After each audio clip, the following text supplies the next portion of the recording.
واقعہ کربلا تاریخ اسلام کا وہ پرسوز واقعہ ہے جو قیامت تک بلایا نہیں جا سکتا، جس میں نواسۂ رسول حضرت امام حسین رضی اللہ تعالیٰ عنہ کو شہید کر دیا گیا تھا۔ یزید خلیفہ کی مسند پر برجمان ہو چکا تھا اور اس کے لیے سب سے بڑا خطرہ اللہ اور اس کے رسول صلی اللہ علیہ وسلم اور دین اسلام پر ڈٹ جانے والے حضرت امام حسین رضی اللہ تعالیٰ عنہ تھے، جنہوں نے اپنے نانا کے حق پر مر مٹنے اور اسے بچانے کی قسم کھا رکھی تھی۔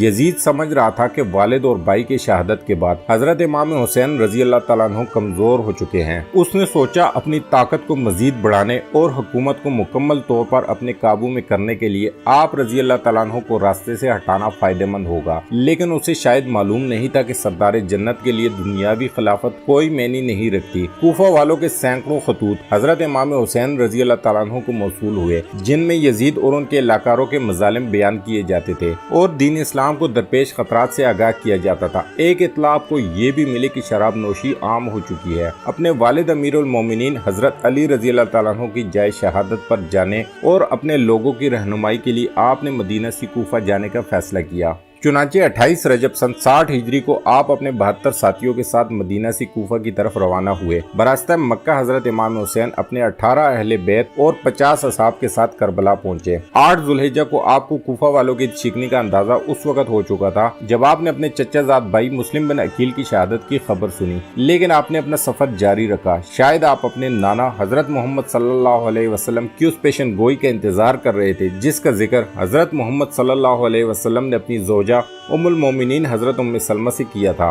بخاری شریف کی روایت کے مطابق آپ نے ام سلمہ کو مٹی دی اور کہا تھا یہ کربلا کی مٹی ہے، جب یہ سرخ ہو جائے تو سمجھ لینا میرے جگر کا گوشہ اور میرے گھر کا پھول حسین ابن علی شہید کر دیا گیا ہے۔ حضرت امام حسین اپنے اہل بیت کے ہمراہ 2 محرم الحرام سن 61 ہجری کو کربلا پہنچے۔ بعض روایات میں آتا ہے کہ جب آپ کی سواری کربلا کے ریگستان میں پہنچی تو آپ کے گھوڑے پر ایک عجیب سی کیفیت طاری تھی جس سے وہ یہاں سے آپ کو دور لے کر بھاگنا چاہتا ہو۔ آپ نے پوچھا یہ کون سا مقام ہے تو معلوم ہوا یہ سرزمین کربلا ہے۔ آپ نے ارشاد فرمایا قافلوں کو یہاں روک دیا جائے، ہم یہیں پر قیام کریں گے۔ اسحاق نے آپ کے حکم کی تعمیل کی اور کربلا کے بنجر ریگستان میں خیمے لگا دیے گئے۔ آپ نے آسمان کی طرف دیکھ کر اللہ سے دعا کی، اے اللہ میرے نانا کی دین کی حفاظت فرما اور اسے زندہ اور آباد رکھ۔ آپ کو اطلاع مل چکی تھی کہ آپ کے چچا زاد بھائی حضرت مسلم بن عقیل، جن کو آپ نے اپنا سفیر بنا کر کوفہ بھیجا تھا کہ وہاں کے حالات معلوم کر کے آپ کو خبر دے، ان کو انتہائی بے دردی کے ساتھ شہید کر دیا گیا ہے۔ کوفہ کے لوگ جو آپ کو بار بار خطوط بھیج رہے تھے وہ کوفہ کے گورنر ابن زیاد کے خوف یا لالچ سے حضرت مسلم بن عقیل کو تنہا چھوڑ چکے تھے اور وہ کوفہ کی گلیوں سے بالکل ناواقف تھے۔ ابن زیاد کے ایک سپہ سالار نے ان کو امان کا وعدہ دے کر گرفتار کیا اور بعد میں انہیں کوفہ کے محل کی چھت سے دھکا دے کر شہید کر دیا۔ اپنے چچا زاد بھائی کی شہادت کا صدمہ اور کوفہ والوں کی بے وفائی کا افسوس آپ کو آگے بڑھنے پر مجبور کر رہا تھا اور مقصد اتنا بڑا تھا کہ آپ پیچھے ہٹ نہیں سکتے تھے۔ حضرت امام حسین رضی اللہ تعالیٰ عنہ کو کوفہ سے سینکڑوں خطوط موصول ہوئے۔ ان کے جواب میں آپ نے مسلمین عقیل کے ہاتھ جو خط بھیجا تھا اس کے الفاظ کچھ یوں تھے۔ آپ نے فرمایا میں اپنے خاندان کے سب سے بااعتماد چچا زاد بھائی کو آپ کی طرف بھیج رہا ہوں تاکہ وہ مجھے آپ لوگوں کے حالات سے آگاہ کرے۔ اگر اس نے مجھے یہ خبر دی کہ آپ لوگ وہی ہو جنہوں نے مجھے خطوط لکھے تو میں آپ کے ہاں آؤں گا۔ امام صرف وہ ہے جو کتاب خدا پر عمل پیرا ہو، عدل قائم کرے، دین حق پر یقین رکھتا ہو اور اپنے آپ کو خدا کے لیے وقف کر دے۔ لیکن افسوس سفیر حضرت امام حسین رضی اللہ تعالیٰ عنہ حضرت مسلم بن عقیل کو شہید کر دیا گیا۔ خیمے لگ چکے تھے اور ترتیب کچھ یوں تھی کہ سب سے آگے پہلا خیمہ حضرت عباس کا تھا۔ حضرت عباس کا نام آتے ہی جو الفاظ ذہن میں آتے ہیں وہ ہے وفا، سچائی، بہادری اور حق پر ڈٹ جانا۔ یہ ایسا حضرت علی رضی اللہ تعالیٰ عنہ کی دوسری بیوی ام البنین سے ہیں۔ حضرت عباس علمدار کربلا کے میدان میں حضرت امام حسین کی فوج کے علمدار تھے۔ یزیدی فوج 3 محرم الحرام کو امام کی فوج کے راستے میں پڑاؤ ڈال چکی تھی، حالات کشیدگی کی طرف جا رہے تھے۔ حضرت امام حسین نے اپنے اصحاب اور اہل بیت کو اکٹھا کیا۔ آپ نے فرمایا میں آپ سب لوگوں سے اپنی بیت اٹھاتا ہوں، آپ آزاد ہیں، جانا چاہیں تو جا سکتے ہیں۔ سب نے کہا ہم آپ پر جان نثار کریں گے، اپنے خون کے آخری قطرے تک دین حق کے لیے لڑیں گے۔ یزید کی بیعت کا مطلب تھا کہ اس کے تمام اقدامات کی توثیق جس کا دین اسلام متحمل نہیں ہو سکتا، لہٰذا آپ کے پاس 2 راستے تھے، یا واپس چلے جائیں یا حق پر رہتے ہوئے جنگ لڑیں۔ لیکن معلوم ہوا کہ واپسی کا راستہ یزیدی فوج بند کر چکی ہے، اب صرف جنگ تھی یا یزید کے ہاتھ پر بیعت۔ ابن زید قاضی کوفہ سے حضرت امام حسین کو باغی کے الوا کر قتل کا فتویٰ لے چکا تھا اور اس نے مزید فوج کربلا روانہ کر دی تھی تاکہ یزید کی خوشنودی حاصل کر سکے۔ روایات کے مطابق حضرت امام حسین کے 72 افراد کے مقابلے میں ابن زیاد نے 4 محرم سن 61 ہجری کو بہت بڑی فوج کا لشکر لے کر کوفہ سے روانہ ہو گیا۔ حضرت امام حسین کے ساتھ یزیدی فوج کے مذاکرات جاری تھے۔ 7 محرم الحرام کو یزیدی فوج نے طاقت کے نشے میں مست ہو کر حضرت امام حسین کو پیغام بھیجا، آپ اپنے خیمے پانی کے قریب سے اٹھا لیں، اور راستے میں یزیدی فوج کو بٹھا دیا گیا۔ امام نے پانی بند کرنے کا یہ ظلم اس لیے برداشت کر لیا کہ کہیں بعد میں لوگ یہ نہ کہیں کہ حضرت امام حسین اور یزیدی فوج میں تنازع پانی کا تھا اور جس پر لڑائی ہوئی۔ آپ نے ظلم برداشت کیا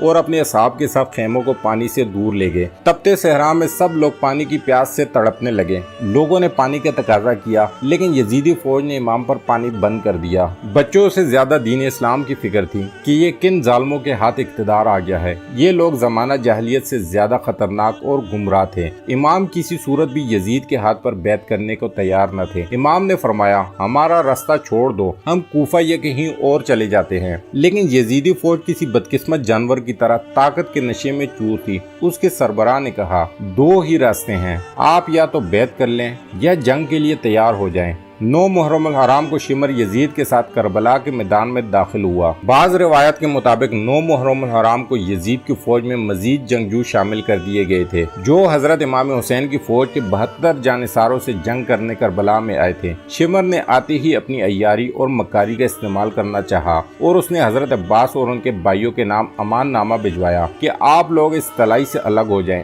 آپ کو امان ہے۔ شمر نے کہا، آپ کی والدہ میرے قبیلے سے ہے اور اس رشتے سے میں آپ کا ماموں لگتا ہوں، لہذا آپ کو آپ کے بھائیوں سمیت امان دیتا ہوں، آپ جہاں جانا چاہیں چلے جائیں۔ حضرت عباس، جن کا نام ہی وفا کا پیکر تھا، وہ کہاں ایسی باتوں میں آ کر اپنے بھائی کو چھوڑنے والے تھے۔ آپ کی ماں کا ذکر آیا تو حضرت عباس نے شمر کو کہا، او ملون، اپنی ناپاک زبان سے میری ماں کا نام مت لے، انہی کی تربیت اور حکم سے آج میں یہاں پر موجود ہوں۔ 9 محرم الحرام کی رات حضرت امام حسین کو یقین ہو گیا کہ یزیدی فوج آپ کا خون بہانے کی در پر تھی۔ آپ نے اپنے تمام اصحاب اور اہل بیت کو اکٹھا کیا اور فرمایا، آپ میں سے جو جانا چاہے وہ جا سکتا ہے۔ دشمن اپنے لیے جہنم خریدنا چاہتا ہے، میری خواہش ہے کہ میرے نانا کی امتی جہنم سے بچ جائیں، لیکن وہ ہمارے خون کے پیاسے ہیں۔ کچھ دیر کے بعد آپ نے اپنے باوفا بھائی اور ساتھی کو کہا، عباس، روشنی بڑھا دو، یعنی حضرت امام حسین کو یقین تھا یہ میرا بھائی مجھے تنہا نہیں چھوڑے گا۔ 10 محرم الحرام کا سورج طلوع ہوا۔ تمام اصحاب اور اہل بیت نے رات جاگ کر گزاری تھی، سب لوگ پیاس سے نڈال تھے۔ 7 محرم کی شام کو حضرت امام حسین کے حکم سے حضرت عباس اپنے چند افراد کے ساتھ یزیدی فوج کو دھکیلتے ہوئے فرات سے پانی کا مشکیزہ بھر کر لائے تھے، لیکن 10 محرم کو فوج کئی گنا بڑھ چکی تھی۔ شمر راستے میں حائل تھا۔ پیاسے بچوں کی ڈوبتی چیخوں، سسکیاں ماحول کو پرشوب بنا رہی تھی۔ حضرت امام حسین کی 4 سالہ بیٹی حضرت بی بی سکینہ پیاس سے نڈال تھی۔ انہوں نے اپنے چچا حضرت عباس سے پانی کا تقاضا کیا۔ حضرت عباس بی بی سکینہ اور حضرت علی اصغر کے لیے پانی لینے نکلے۔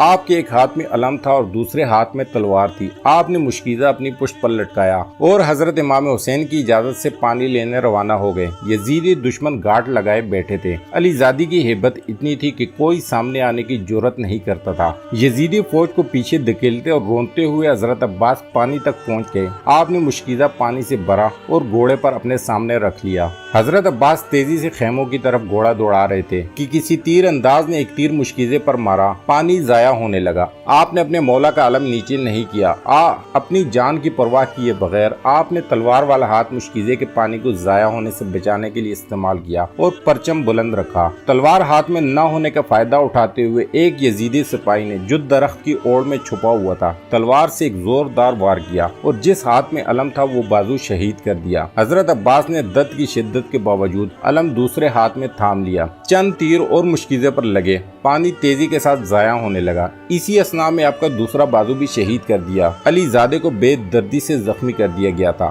آپ کے دونوں بازو شہید ہو چکے تھے لیکن آپ ابھی زندہ تھے۔ شاید اسی نسبت سے آپ کو غازی کا لقب دیا جاتا ہے۔ ایک بدبخت بدبخت نے پیچھے سے آپ کے سر مبارک پر برچی کی ضرب لگائی اور آپ شہید ہو گئے۔ ایک ایک کر کے تمام جانثار آپ پر جان قربان کر رہے تھے۔ حضرت امام حسین ان ظالموں کو آخر تک یہی ترغیب دیتے رہے کہ اے ظالموں، کیوں اپنے لیے جہنم خریدتے ہو؟ مگر آپ کی ایک نہ مانی گئی اور ایک ایک کر کے آپ کے سبھی ساتھیوں کو شہید کیا جاتا رہا۔ بالآخر آپ لڑنے کے لیے کربلا کے میدان میں اترے اور یزیدی فوج کی صفے الٹ دی۔ نواسۂ رسول صلی اللہ علیہ وسلم قہر بن کر یزیدی فوج پر ٹوٹے۔ 10 محرم الحرام عصر کی نماز کا وقت ہوا۔ آپ گھوڑے پر سے اترے، ریت سے تیمم کیا اور نماز کے لیے کھڑے ہو گئے۔ یزیدی فوج کے بزدل سپاہی جو قریب ہی منڈلا رہے تھے اور حملہ کرنے کی جرت نہیں کرتے تھے، حضرت امام حسین رضی اللہ تعالیٰ عنہ کی نماز میں مصروف ہونے کی وجہ سے آپ پر حملہ کرنے کی جرت جتا پائے اور چاروں طرف سے آپ پر تیروں کی برسات کر دی۔